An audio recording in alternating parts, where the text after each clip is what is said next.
Welcome, everyone, to our podcast, Mindful Leadership Beyond Borders. And our delightful guest today is NadegeMinois. And Raj and I are just so thrilled to have Nadege with us. She lives in France. And let me tell you a little bit about this amazing woman. She's a consultant in project management communication. Three powerful words. She has lived in 5 different countries: France, USA, Germany, Austria, Scotland. Aside from France, Scotland was her longest place to live. And I love Scotland. And she's worked with many international teams on this topic of project management communication. So we've got a lot to learn from her. And what I wanted to share with you is that she is very unique in her field. Because when it comes to project management, we simply think about taking a project, dissecting it, and say, okay, on this day we're going to do this, on this day we're going to do that, we're going to complete it by this day, etc. But what Nadege focuses on is the communication aspect of project management. And we're chatting offline here on it's the most important part of project management. Really, truly is. And she said what we need to do is get it right in the interactions that we have with people rather than a methodology.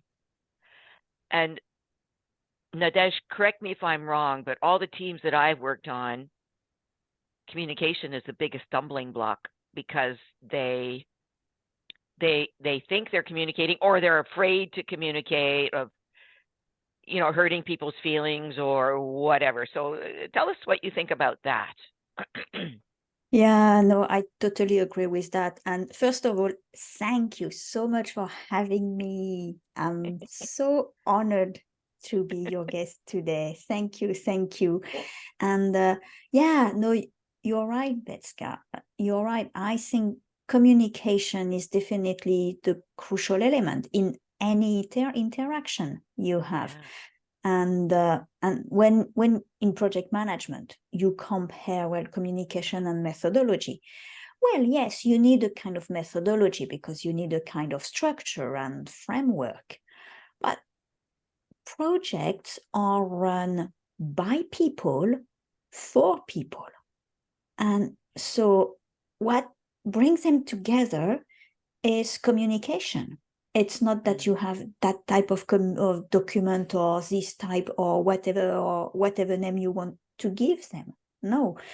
And we know most projects fail.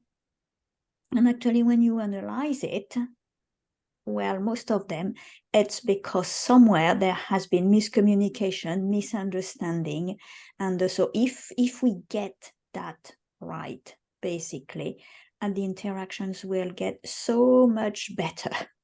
Yeah, that's right. Wow, that leads me to a great question. At least I'd like to know the answer to it. You've worked with so many international teams. What were some of the biggest blunders, the biggest errors that were made in communication? I know I'm, just throwing this question at you now, but perhaps you can think of some companies that really blew it. Yeah. Well, when it comes to communication, especially around project teams and things like that, a big blunder is you assume that people know what you know. So whatever you know about the project, you assume people know a lot or know the same. And for instance, when you're a project manager, of course, you know a lot about the project because that's your job. And so if you go into a communication assuming that people have the same understanding and the same involvement, you will completely miscommunicate. Completely. People will just not understand you.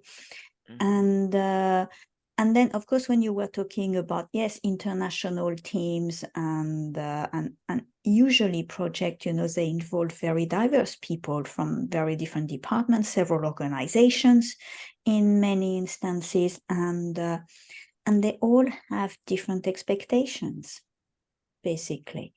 And so not checking people expectations and just following your one way and communicating your one way with other people, basically that will be a big blunder And that happens a lot when people who need to communicate with international people, with very diverse people, think that their way of communicating is okay with everybody.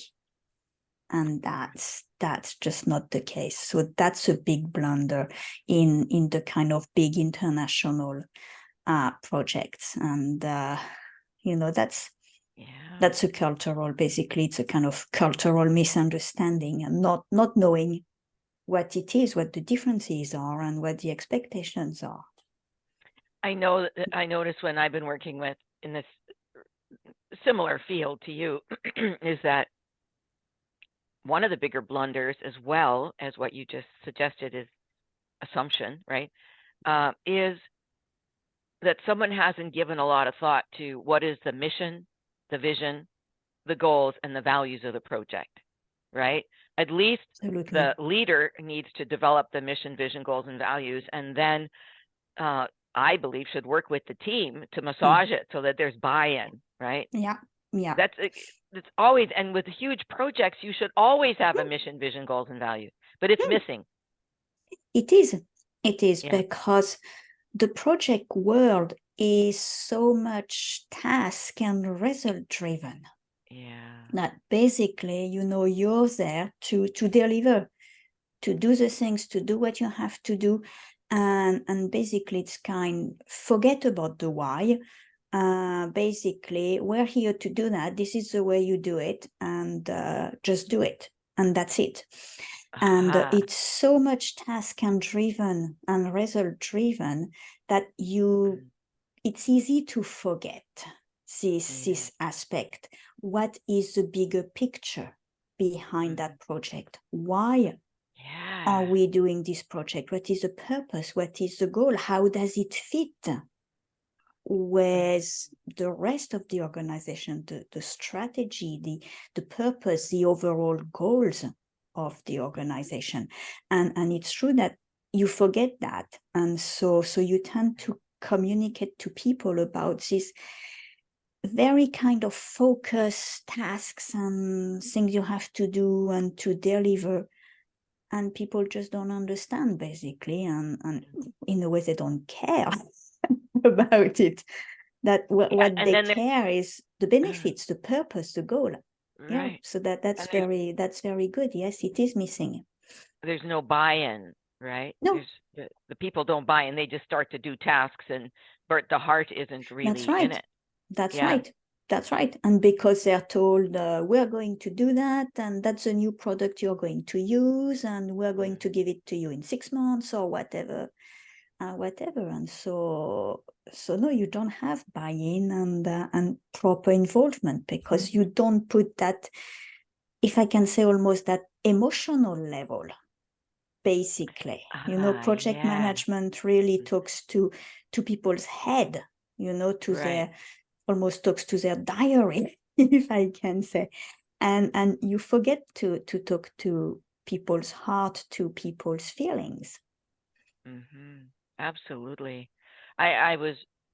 You made me think about a project I was just working on with a corporate team, and there were 2 people there who were like this, fighting each other all the time, living in different countries, right? And it was pretty serious.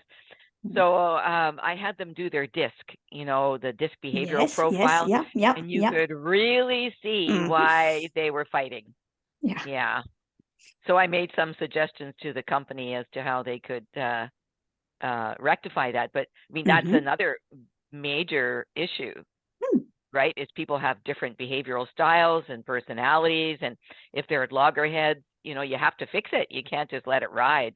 No, absolutely.